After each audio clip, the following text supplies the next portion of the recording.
بسم اللہ الرحمن الرحیم۔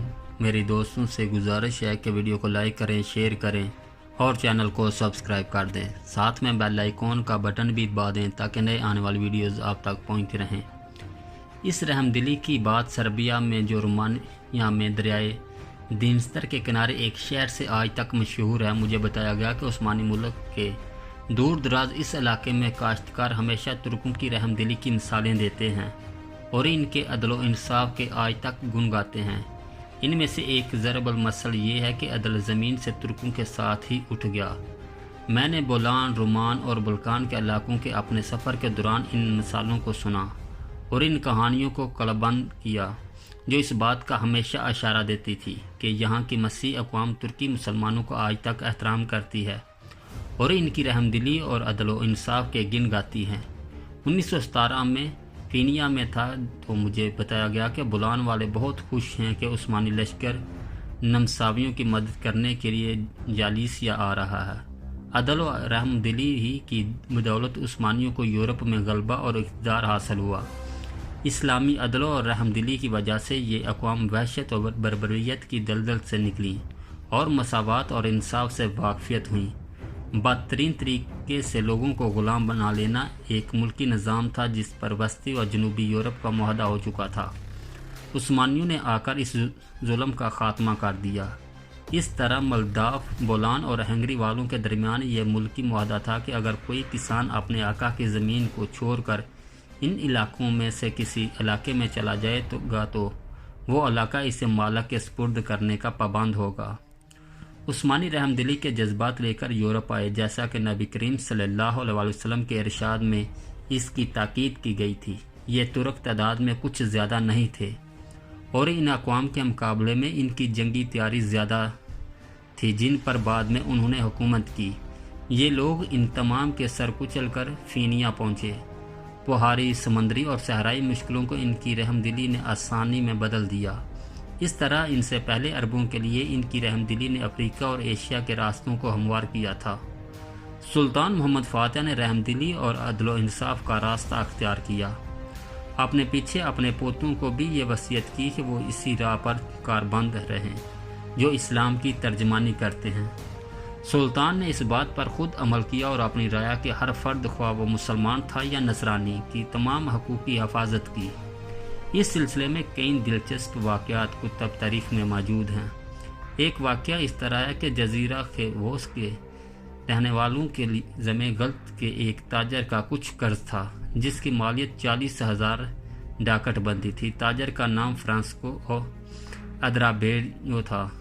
جب یہ شخص اہل جزیرہ سے قرض واپس لینے سے عاجز آ گیا تو اس کے دل میں خیال آیا کہ اس معاملے کو سلطان حل کر سکتا ہے کیونکہ تاجر اس کی رعایا میں سے ہے۔ رعایا کی حمایت کو دولت عثمانیہ فرض خیال کرتی ہے اور ان کے جملہ حقوق پورا کرنا اپنی ذمہ داری یقین کرتی ہے۔ سلطان نے جزیرہ والوں کی طرف چند جہاز بھیجے جن کی قیادت حمزہ پاشا کر رہا تھا، لیکن جزیرہ خیوس والوں نے بعض سپاہیوں کو قتل کر دیا اور فرمان برداری کا قلادہ گلہ سے اتارتے ہوئے قرض واپس کرنے سے انکار کر دیا۔ سلطان محمد فاتح نے تاجر درابیریو سے کہا، اہل جزیرہ کی طرف سے تیرا قرض میں اپنے ذمہ لیتا ہوں۔ میں شخص سے قتل ہونے والے سپاہیوں کے خون بہا میں اس سے دگنی رقم وصول کروں گا۔ سلطان نے بحری بیرے کو روانگی کا حکم صادر کیا اور خود ہی اس کی قیادت کرتے ہوئے جزیرہ خیوس کے کسی قریبی جزیرے پر جا پہنچا۔ جزیرہ والوں نے لڑائی کے بغیر عطیت قبول کر لی۔ اس کے علاوہ ایمبروس اور ساموتراس نامی دعا اور جزیروں نے بھی شرط عطیت جھکا لیا اور عثمانی سپاہیوں کے لیے اپنے دروازے وا کر دیے۔ مجبوراً اخیوس والوں کو جنیوا والے اس تاجر کا قرض چکانا پڑا اور سلطان کو 6,000 ڈاکٹ سالانہ جزیہ دینے کی بھی حمی بھر لی۔ پہلی مہم میں جو جہاز غرق ہوئے تھے ان کا اوزانہ اس کے علاوہ تھا۔ بے شک رعایا کی حمایت اور ان کے حقوق کی حفاظت اسلامی سلطنت کے بنیادی فرائض میں سے ہے۔ دین اسلام کی ترویج کے لیے کوشش کر کیونکہ یہ چیزیں زمین پر موجود بادشاہوں کے ذمہ لازم ہیں۔ دوران جنگ سلطان محمد فاتح یہ بات کبھی نہیں بھولا کہ یہ مہمات در حقیقت اسلام کی ترویج کا ایک ذریعہ ہے، اس لیے وہ اپنے سپہ سالاروں اور جوانوں کو دین کی اشاعت اور عقیدہ اسلامی کی ترویج کی تلقین کرتا رہتا تھا، اور ان سپہ سالاروں کی تعریف کرتا تھا جن کے ہاتھوں نئے شہر فتح ہوتے تھے۔ جب سلطان نے اپنے سپہ سالار عمر بن ترگان کو اپنے لشکر کے ساتھ اتھینا کی طرف پیش قدمی کا حکم دیا اور یہ علاقہ فتح ہو کر سلطنت عثمانیہ کا حصہ بنا، تو 2 سال بعد سلطان محمد فاتح اس شہر کو دیکھنے گیا اور کہا، ابن ترگان نے یہ کتنی خوش نصیبی ہوگی کہ یہاں کے لوگ دین اسلام قبول کر لیں۔ دولت عثمانیہ نے دعوت علی اللہ کے سلسلے میں خصوصی دلچسپی کا مظاہرہ کیا اور یورپ میں ترویج دعوت کے میدان میں بہت واضح نشان چھوڑے، لیکن جب مسلمانوں کا زوال شروع ہوا تو مسیحیوں نے یورپ کے مسلمانوں کو زبردستی نصرانی بنانے کی مہم شروع کی۔ ایک طویل عرصے تک مسلمان اس دباؤ کا مقابلہ کرتے رہے اور بعض علاقوں جیسے بلغاریہ، رومانیہ، البانیہ، یونان اور یوگوسلاویہ میں آج تک مسلمانوں کا وجود باقی ہے، اور یہاں کی مسلم اقلیتی آبادی لاکھوں کی تعداد میں ہے۔ یورپ کے اندر آج تک مسلمانوں کا وجود یہ محض اللہ تعالیٰ کا کرم اور عثمانی سلاطین کی کوششوں کا نتیجہ ہے، جو انہوں نے مختلف ادوار میں اسلام کی ترویج کے لیے یورپ میں کی۔ عثمانی سلاطین کی پالیسی کا یہ اہم عنصر تھا کہ لوگ صحیح رہنمائی حاصل کریں اور دائرہ اسلام میں داخل ہوں۔ سلطان محمد فاتح سے پہلے اور بعد میں دولت عثمانیہ کے جتنے فرمانروا ہوئے، ان تمام کی پرورش خالص اسلامی طریقے پر ہوئی۔ ان کی تربیت میں اس بات کا خالص خیال رکھا گیا کہ ان کے عقائد نظریات میں کوئی کجی نہ ہو اور صحیح عقیدہ کے اہداف ہمیشہ ان کی پیش نظر رہیں۔ اس تربیت کا نتیجہ تھا کہ یہ لوگ سخت ترین دینی لڑائیوں میں گھس گئے۔ عثمانی جب اعلان جنگ کرتے اور لوگوں کو جہاد فی سبیل اللہ کی دعوت دیتے تو ان کی زبان پر ہمیشہ یہ خوبصورت الفاظ ہوتے، فتوحات کو چلو، غازی یا شہید۔ جب سے دولت عثمانیہ کی بنیاد پڑی تھی، اس کے فرمانروا کو غازی کا لقب دیا گیا، یعنی اللہ کی راہ میں جہاد کرنے والا۔ یہ لقب دوسرے تمام القابات پر سبقت لے گیا اور بڑے بڑے سلاطین کے ہاں بڑی قدر و منزلت حاصل کر گیا۔ دولت عثمانیہ کا سب سے بڑا مقصود اسلام کا دفاع اور تمام دنیا میں اسلامی پرچم کی سربلندی تھی، اس لیے پوری سلطنت اسلامی رنگ میں رنگی ہوئی تھی۔ کیا عوام اور کیا سلطان، کیا ارکان دولت اور کیا لشکر کی ثقافت، کیا قانون، کیا ظاہری اطوار اور کیا اندرونی کیفیات، ہر لحاظ اور ہر پہلو سے خالص اسلامی رنگ چھایا ہوا دکھائی دیتا تھا۔ اور یہ چند سالوں کی بات نہیں، شروع سے لے کر 7 صدیوں تک دولت عثمانیہ اسلامی رنگ میں رنگی رہی۔ عثمانی سلاطین نے یہ چیز پر دین کو مقدم رکھا، اس طرف ہر سلطان کی توجہ مبذول رہی، اور ہر سلطان حتیٰ کہ المقدور یا کوشش رہی کہ مملکت کے کونے کونے میں دینی امور کی پوری طرح پاسداری ہو۔ انہوں نے اس بات پر زور دیا کہ ان کی پہچان اسلام ہے اور ان کی وراثت اور تہذیب و تمدن اسلام ہے۔ ان کے نزدیک یک جہاں جہاں مسلمان آباد تھے ان کا وطن تھا۔ پوری ملت اسلامیہ ان کی ملت اور دین اسلام ان کی زندگی کا نہج تھا۔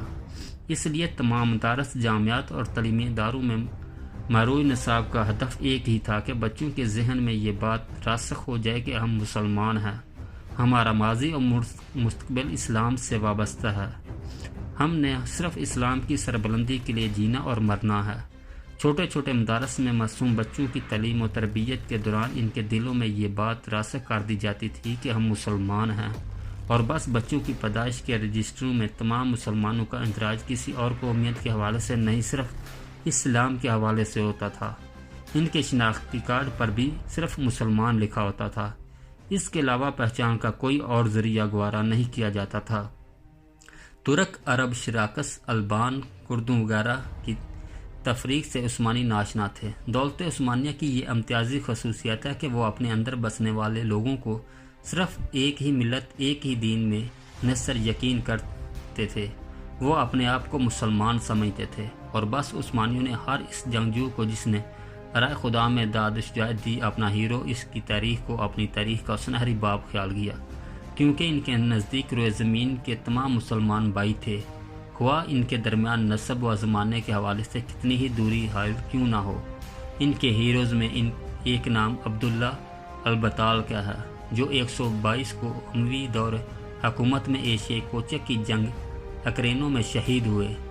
تبری 122 کے واقعات کو قلم بند کرتے ہوئے اس کے بارے لکھتا ہے کہ اس مارکہ میں مسلمانوں کی جماعت کے عبداللہ بطال ارض روم میں شہید ہوئے۔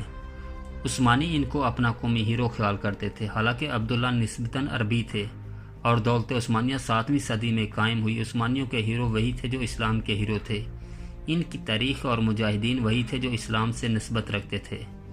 دولت عثمانیہ کے سلاطین کئی القابات اور صفاتی ناموں سے پہچانے جاتے تھے۔ ان تمام ناموں سے یہی بات جھلکتی تھی کہ ان کا سب سے بڑا مقصد اور ہدف دین اسلام کی خدمت ہے۔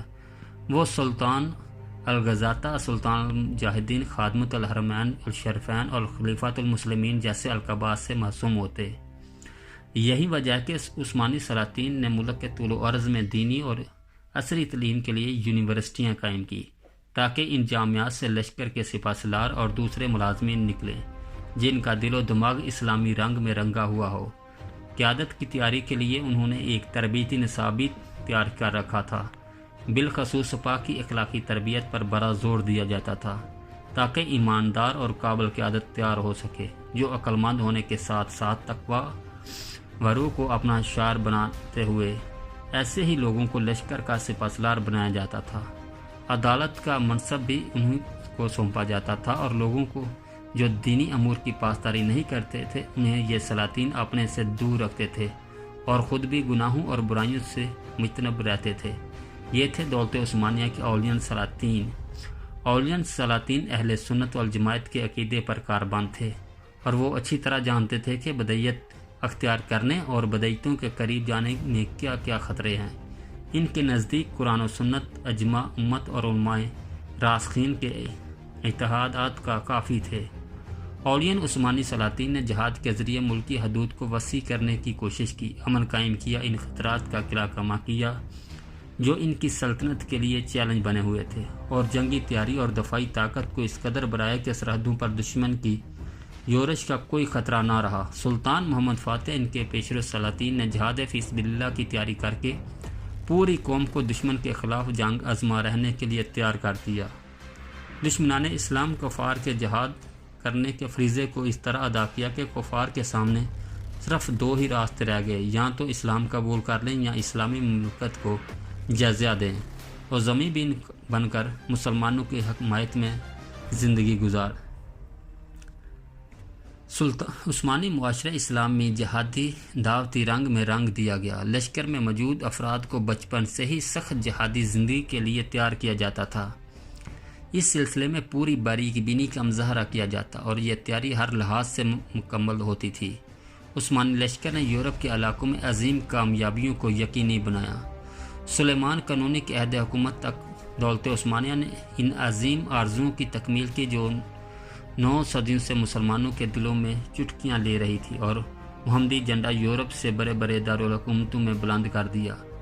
کئی ممالک اور امارات نے اسلامی حکومت کے سامنے سر تسلیم خم کیا اور اسلام کا سایہ بڑھتا گیا، حتیٰ کہ قریب تھا کہ مسلمانوں کے لشکر یورپ کے مشرقی مغرب میں پہنچ کر زمین کے ایک وسیع علاقے پر قبضہ کر لیتے۔ استنبول میں اسلامی ملکوں کے وزرائے خارجہ کی 7ویں کانفرنس میں پروفیسر انجینئر نجم الدین مجاہد اربکان نے جو تقریر اس میں اسلامی ماضی کی بازگشت سنائی دی، جس کی نمائندگی دولت عثمانیہ نے کی، انہوں نے کہا یہ محل جس میں اللہ کریم کے فضل و کرم سے یہ عظیم اسلامی کانفرنس ہو رہی ہے، جس کے دروازے پر اسلامی کلمہ جو تمام امت کو مجتمع کرنے والا ہے لکھا ہوا ہے، یعنی لا الہ الا اللہ، یہ محل وہ ہے جسے استنبول کو فتح کرنے کے بعد محمد فاتح نے تعمیر کیا تھا۔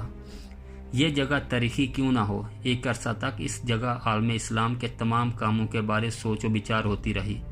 یہ جگہ تاریخی کیوں نہ ہو، اس جگہ سے مسلمان لشکر روانہ ہو کر دنیا کے کونے کونے میں جاتے، رائے خدا میں جہاد کرتے اور جہاد پراؤ کرتے، جن علاقوں میں سفر کرتے نور ہدایات اور عدل کی خیرات بانٹتے جاتے۔ یہ تاریخی کیوں نہ ہو، یہ پتھر جس پر یہ مائکروفون رکھا ہے، اس پر اسلامی لشکروں کے جھنڈے نصب ہوتے تھے جو تمام اسلامی ممالک کو دشمنوں کی دست و برد سے بچاتے تھے۔ میں بطور مثال چند واقعات کی طرف اشارہ کرتا ہوں۔ حضرت مقصود نہیں اسلامی بحریہ بیڑا بھیجنے کا فیصلہ تاکہ انڈونیشیا اور فلپائن ہالینڈ سامراجی پنجے نہ پھنس جائیں۔ اس جگہ ہوا اس طرح